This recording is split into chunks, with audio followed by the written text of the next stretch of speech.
Live from KSAT 12, the Nightbeat starts right now. A scene so brutal and bloody, we couldn't show everything on camera. It's a moment that Janie Naheda lives out every day. She lost her husband in this dog attack, and for the first time, she's sitting down for a television interview. Janie also severely injured when two dogs jumped a neighbor's fence and shattered her life forever. One of the dogs attacked her first, then her husband stepped in to save her. Tonight, with her family sitting behind her for support, she takes us through what happened next and why she thinks the city of San Antonio deserves some of the blame. I feel like there has to be justice done for my husband, you know. He didn't deserve to die like that. He was a good person. He just couldn't get him off of him. And he kept on screaming, and he was calling out to me, and he kept on saying, Janie, Janie, I can't get the dog off of me. And I was screaming to see if somebody could hear us, you know. So the dog came back to my husband, and he started dragging him. He's dragging him towards his side, where he lived, where the dog lived. So he dragged him halfway, and during the time that he dragged him halfway, the female dog got out. And I said, she is gonna finish me up, you know? That's what came through my head. And I started praying. I prayed, I said, Jesus, the holy blood of Jesus covered me with his holy blood. And the dog just walked away. I mean, that was a miracle. And then she went and attacked my husband.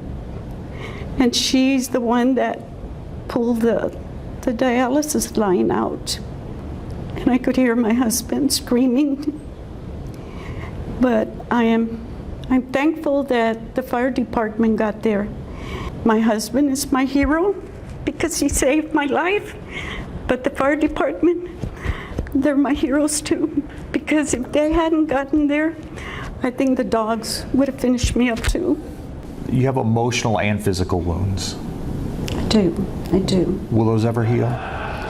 No, they won't. Not the emotional, because I live through it every day, this tragedy, you know. Even in my quiet time, my mind just wanders off, you know, and I think about him, how he was hurting so bad, you know. And there was no policemen that came. I kept on saying, well, where were the policemen? They have guns. They could have used the guns on those dogs.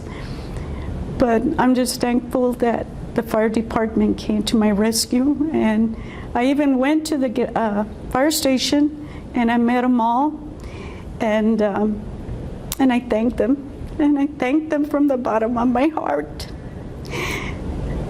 I was so thankful. Janie's story in her own words. She was taken to the hospital in critical condition with bites on her legs. Those wounds became infected, and she would undergo wound care 7 days a week at BAMC. She and her family have filed a federal lawsuit against the city of San Antonio. The city admits there were numerous complaints about these dogs, and they had attacked other people and had even been removed and quarantined by Animal Care Services, only to be returned to their owners. Janie believes if Animal Care Services had done their jobs, these dogs would have been put down months before the attack, and her husband would be alive. The other part of this equation, meanwhile, the dog's owners back in a courtroom today. The punishment phase in this case continues tomorrow morning. Besides Janie taking the stand, an SAPD officer testified about what he saw that day. And yes, an Animal Care Service officer also took the stand. They were asked why the dogs were returned to the owners, even after other reports of them attacking people. So these dogs were not dangerous to the public at this point? At which point? After these 3 bites? They were not a threat to public safety? They were not a threat to public safety. They're their property. They can go back. Testimony expected to wrap up soon. The judge will hand down her sentence next week on the 20th. The couple faces up to 20 years in prison. And I mentioned the lawsuit that was filed by the Naheda family yesterday. Well, today, the city of San Antonio did have an attorney sitting inside the courtroom watching as ACS employees who are named in that lawsuit were called up to testify. Two other news tonight. New on the Nightbeat, another 12-year-old student arrested for making a terroristic threat. The Bexar County Sheriff's Office arrested the 12-year-old this afternoon at a home in West Bexar County. According to BCSO, they received a tip from Northside ISD after an outcry witness said a student made a verbal threat during a FaceTime call this past Saturday, saying they were going to shoot up Luna Middle School and allegedly showed pictures of guns. School officials immediately notified authorities and suspended the student from school pending the arrest and investigation. This afternoon, deputies arrested the student and searched that home. They found a .380 caliber pistol with an extended magazine, ammunition, 2 fake pistols, and 2 different sets of plate carriers for body armor. The student booked into the Bexar County Juvenile Detention Center on a 3rd-degree felony charge of terroristic threats. This comes just a few days after a different 12-year-old arrested for also making school shooting threats to 7 different San Antonio schools. Many of you just watched it. It was the first in what could be the last presidential debate between Vice President Kamala Harris and former President Donald Trump. ABC News hosting the debate in what is a close race between the two in the very important electoral state of Pennsylvania. The topics included immigration, the economy, and what happened the last time Trump lost an election on January 6, 2021. That followed an attack on the Capitol followed. You just said a thing that isn't covered. Peacefully and patriotically, I said during my speech, not later on. Peacefully and patriotically. And nobody on the other side was killed. It is important that we move forward, that we turn the page on this same old tired rhetoric and address the needs of the American people, address what we need to do. 55 days till the election. It will be interesting to see the significance of tonight's debate. And speaking of the reaction to the debate, let's go to those who watched at the Friendly Spot tonight, a Southtown bar and gathering place. They put it on the big screen. Our Daniela Ibarra joins us live now. Daniela, you can have differing opinions on who people should vote for, but one thing is clear. This was not a boring debate tonight. Yeah, definitely not boring. And what was even more not boring is watching it here at the Friendly Spot. You can see some of the crowd is still here watching our newscast actually on the big screen behind us. But during the debate, they were very reactive. They were laughing and cheering depending on the candidates' answers. A lot of people were here watching it, including political consultant Demonte Alexander. We talked with him during the debate. Here's part of that conversation. Do you think this debate is going to change anything for voters? Well, let's be clear here. Like there's parts of the voter base that's already made their decisions. The left is on the left and the right's on the right. We're really talking to the middle voters here, voters who are undecided, voters who are trying to figure this out. And a lot of the voters that we spoke with have already figured out who they're going with or who they're not going with. We caught up with some of them. So this is the first time these two candidates are facing off. How do you think it's going so far? Oh, I think hands down she's been amazing. Is there anything that you've heard so far in the debate that you wish that either of the candidates expanded on more? Abortion. I think that they need to expand on abortion more. So you're a Kamala supporter. Is there anything that you feel like she's missing during tonight's debate? Well, my biggest thing when it comes to Democrats is I'm a native Texan, is that we are not great when we talk about the southern border. Be courageous to talk about the border and what you're going to do about it. So I know you said you've never voted. Is watching this debate making you want to vote? Two things. We need walls. Absolutely not. Yeah, and a lot of the people that we spoke with said that one of the best parts of watching it here is that big screen behind us right here because they got to see it. They said it was more interesting than actually just sitting on their couch and watching it just on a small screen. We're live in downtown San Antonio. Daniela Ibarra, KSAT 12 News. I bet it was very interesting out there. Thank you, Daniela. All right, let's go to weather right now and talk to Adam about our humidity coming back and what's shaping up in the Gulf. Adam. Yeah, the humidity is already on the rise. You'll really notice it first thing in the morning. And we have Hurricane Francine in the Gulf of Mexico. I'll talk about the updated path for that storm and where all the rain's going to end up in just a bit. Thank you, Adam. Still to come on the Nightbeat, our KSAT Investigates team looking into claims of theft by some workers recommended by the website formerly known as Angies List. What you need to know before you hire a contractor to make sure this doesn't happen to you.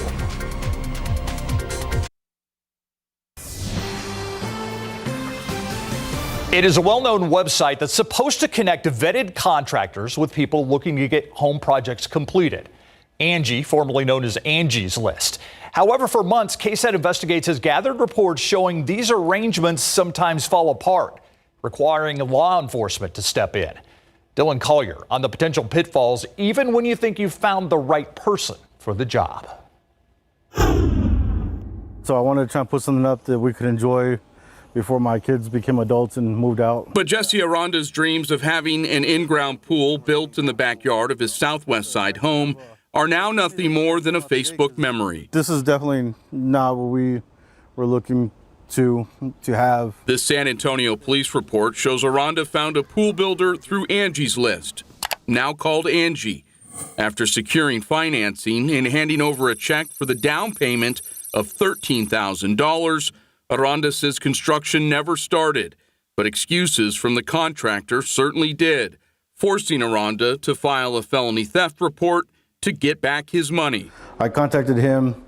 He kept giving me the runaround. I contacted Angies List, talked to their arbitration department, tried to get them to help. They said, hey, we've done everything that we can do. This is now your problem to figure out on your own. San Antonio law enforcement records show Aranda isn't alone. After a woman on the west side hired a house cleaner recommended by Angie, the worker showed up late, then left, quote, in haste with a very nervous look about her.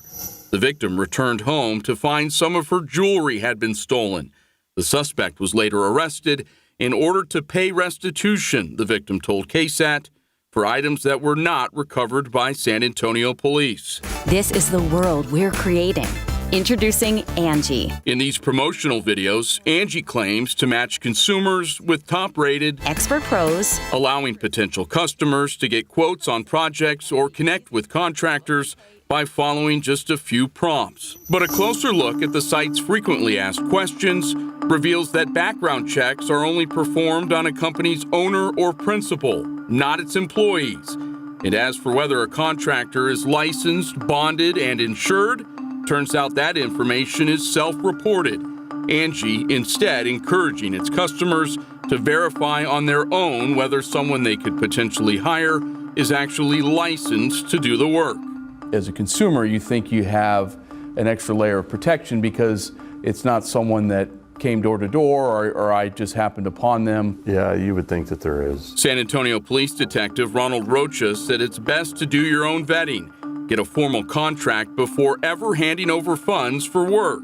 And even when it's in writing, ask yourself, do I feel comfortable giving this guy a down payment? Some projects never even get to that point, like this burglary report.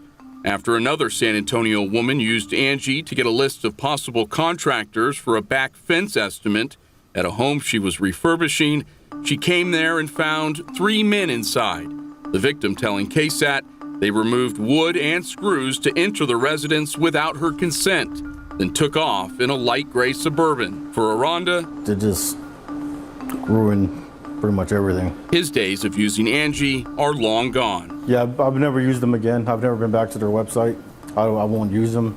Unfortunately, it does take one bad apple to kind of scare you off from the rest. In a written statement, a spokeswoman for Angie called it a rare situation for a homeowner to have an issue with a service pro on their site. Quote, if for some reason a pro no longer meets our standard, we will remove them from our platform.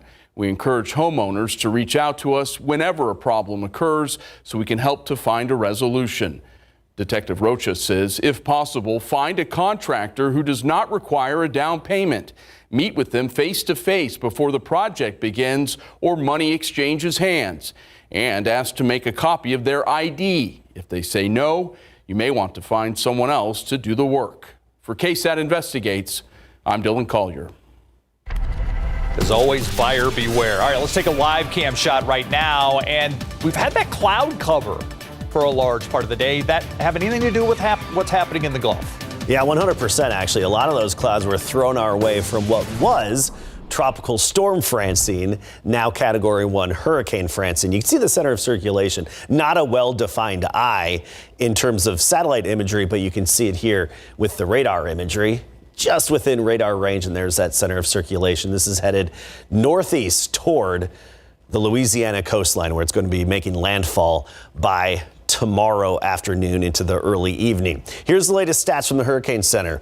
Winds have increased a little bit, up to 85 miles per hour. Max sustained winds, that's closer to the center of circulation around the eye wall. Moving northeast at 10, and that's going to be basically putting it on a path to hit the central Louisiana coastline tomorrow afternoon into the early evening. Most likely as a Category 1 hurricane, winds around 90 miles per hour, potentially getting up to about 100 miles per hour. And then the remnants go due north, basically right up the Mississippi River, dumping heavy rainfall.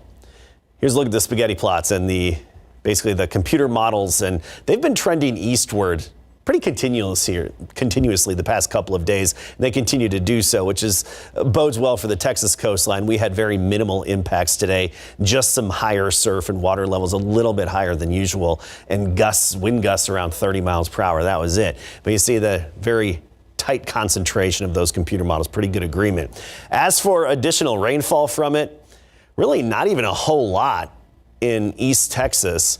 It's Louisiana and points northward that'll get the brunt of it. I mean, around the Houston area, we could have an additional 1/4 of an inch is what we're expecting, but you get into Baton Rouge, 7 inches, and right along the Louisiana coast and the lowlands there, 10 inches potentially. And then you look at the remnants of this, which is just going to be rain, heavy rainfall, and all the way up into western Tennessee. We could have areas of 5, 6, 7 inches of rainfall from the leftovers.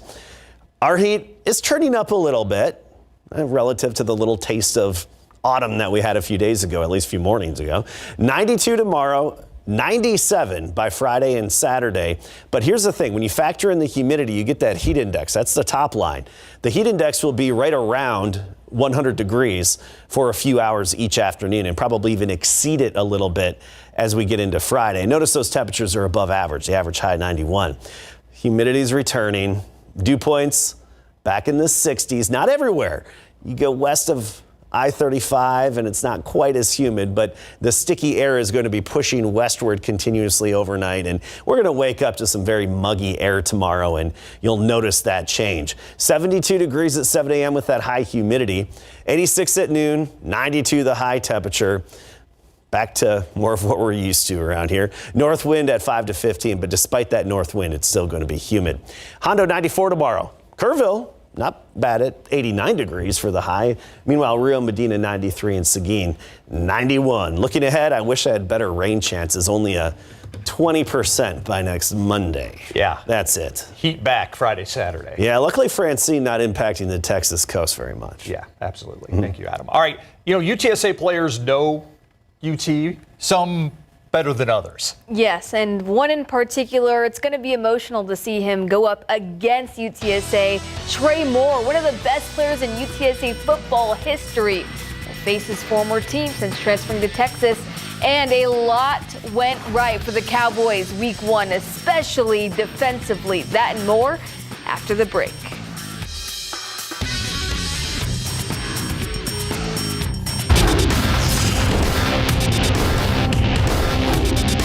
It's a big week, man. The Gravedigger is coming back to Carbondale, and I'm ready to rock out. Incarnate Word linebacker Dune Smith excited to face his former team. Coming up in Big Board Sports. We begin talking more about Sunday's excellent debut of the Dallas Cowboys defense under Mike Zimmer. After the game, Trayvon Diggs implied Zimmer has a lot more in his bag than what was used on the Browns. It's clear after week 1 the Dallas defense has bought in to Zimmer's scheme. Now, Zim's unit held Cleveland to 230 yards. Deshaun Watson was sacked 6 times, hit 17, and picked off twice. And listen to this, 10 of the Browns' 14 possessions didn't cross midfield. And the Browns were 2 for 15 on 3rd down attempts. It's always big, babe, with the 3rd downs, trying to get guys out, and we gave them a bunch of different looks. We did some things. We got the quarterback off the spot a lot, which helped. And so for the most part, we played the defense the way it's supposed to be played. The next task is Alvin Kamara and the Saints Sunday at noon in Dallas. Yeah, we are. We still stay in communication. I have a lot of respect for Trey. He handled everything right. It was a tough decision for him. He came in my office with his father. They did it right. And he did what he thought was best for him and his career. And I would hope he has the same admiration back. I know we do for him. Former UTSA star edge rusher Trey Moore is excelling with the second-ranked Texas Longhorns, and this Saturday, the now Longhorn will oppose his former team. Coach Traylor is proud of the relationship he's maintained with Moore, but come time for Saturday's kickoff, friends will become enemies. Well, the 1-1 Incarnate Word football team was up and at it for a beautiful sunrise practice this morning, regrouping after a hard-fought battle against the reigning FCS champion South Dakota State Jackrabbits, where the Cardinals suffered a 21-point loss. UIW is ranked 11th nationally entering week 3, and the team is eager to bounce back in another road contest this weekend at 1-1 Southern Illinois, a matchup that is extra special for UIW linebacker Dune Smith, who's excited to go up against his former team. I know they worry about me. I'm the same guy. I treat every week the same. As you see me, I'm not too high, too low, man. I'm treating it just as a regular game, but they know it's coming. Well, they better know it's coming, man. I'm ready. I'm excited. I'm pumped up to go up there and play him. I'm excited for him. You know, he's going to go out there as a captain this week, and he's been tremendous since he got here. Heck of a football player, heck of a person. I know they must be upset that they lost him, and I'm glad he's on my football team, and I look forward to watching him make some plays this weekend. The guy nicknamed the Gravedigger gets a shot at his former team this Saturday at 6 o'clock in the evening. We'll be right back. This week's BGC Game of the Week features a first-of-its-kind matchup between John Jay and South San. The new District 14 5A D1 rivals are a perfect 2-0 to start the season. However, only one will remain undefeated when the Week 3 tilt is all said and done. Last year in District 29 6A, Jay pieced together its deepest playoff run in program history. But now, the Mustangs and Bobcats are on a level playing field, and the advantage goes to the home team as South San anticipates a packed house. This past Friday was crazy. It was an electric crowd, and we broke a record with attendance. Oh, it's going to be awesome. It's going to be lit. We're going to have fun. We're going to do our thing. We're going to lock in mentally and physically and, all that stuff. It's going to be an amazing atmosphere. I can't wait. I mean, it's very important to our team. 2-0 it's a big deal. A lot of motivation heading on to this week. We're both going in for the same goal. It's going to be an intense atmosphere. We're just going to be dogs and see who comes out. Definitely excited for this one. South San and John Jay kick off at 7:30 this Friday. We'll have the highlights and post game later that evening right here on KSAT 12. You can also read a full preview of this game on ksat.com/sports. And while we're on the topic, our Week 3 BGC road trip features Eagle Pass win at Southwest Legacy, Jefferson at Somerset, and George West at Poteet. Can't wait. Another busy Friday night. Always. And it all starts as usual on Thursday. Yes. Yeah. We'll be right back. So we made it to 93 this afternoon, and we're going to tack on a few more degrees, but I do think we'll be at least under 100 in the days ahead. That's good to know. Notice that record morning low for the day, 57. That was just set 4 years ago. Wouldn't that be nice? Wow. 57 degrees. It's going to be a while until we can get that kind of a fall feel.